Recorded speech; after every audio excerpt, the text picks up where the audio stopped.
Morning world, it's 9:50 in the morning, it's the 14th of May 2013.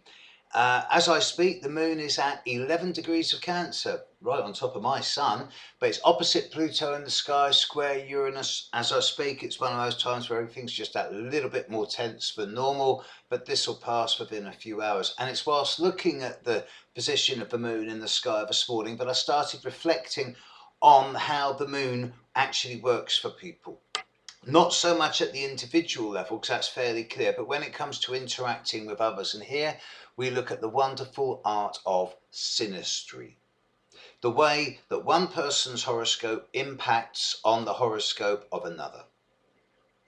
And in personal and intimate relationships, obviously, the interactions between the individual's Venus and Mars come into the equation.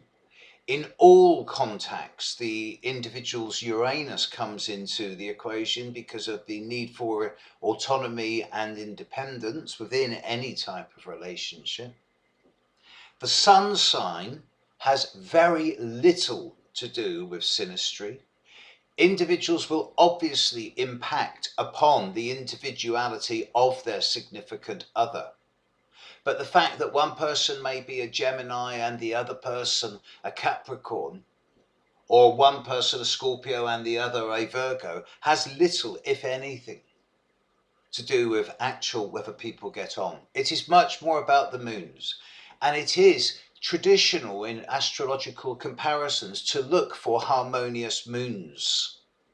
When the moons impact well with each other, if both moons are in the same element, both moons are in water signs, both moons are in earth, fire or air signs, then there is a natural ease of flow. If both moons are in complementary elements, for example, one moon in earth and the other in water, one in fire, the other in air, then again, these people will naturally get on. And astrological lore, L-O-R-E, will have it that people with the moons in opposite or square signs or in angles that have challenge about them will find a degree of emotional discomfort. I question this. I suggest that there are certain moon comparisons and signs that are naturally antagonistic. But some of them are so strong that you break through the other side of this. It is, for example, when two people will have opposite moons or square moons, the strength of the aspect is so strong that it creates a challenge that cannot be ignored, and will either be a case where people will look at each other and run away from, screaming, going, no, never, or they will feel compelled to work their way through something which can actually lead to something truly magnificent. So I don't go along with all the old theories around how opposites destruct or attract.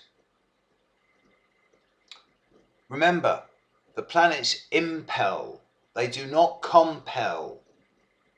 And whilst the moon has a major influence on our capacity for feeling, emotion, sensitivity, environment, nurturing, it does not mean that we are slaves to those rhythms or patterns.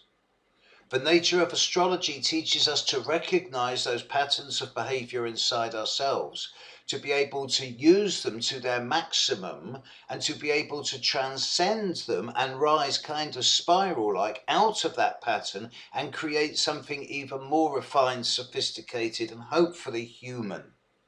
Because this is the future. Because if we stay in the same old patterns as we seem to be doing, then ruts form, creating an ever deepening cycle which we spiral downwards. Not good for man or beast. It is the effects of the moon that show us how we feel. And when you find two people whose moons stimulate, interact, challenge, then there's going to be an emotional contact which cannot be ignored and must be either worked with, dealt with, accepted, or run away from. It is the moon signs that dictate how you get on with other people, not the sun signs. Of course, Venus, Mars, and to a lesser extent Saturn, Mercury, Jupiter, Uranus all have an effect. Have a look at the moon. All right, lecture over. Catch you later. Bye.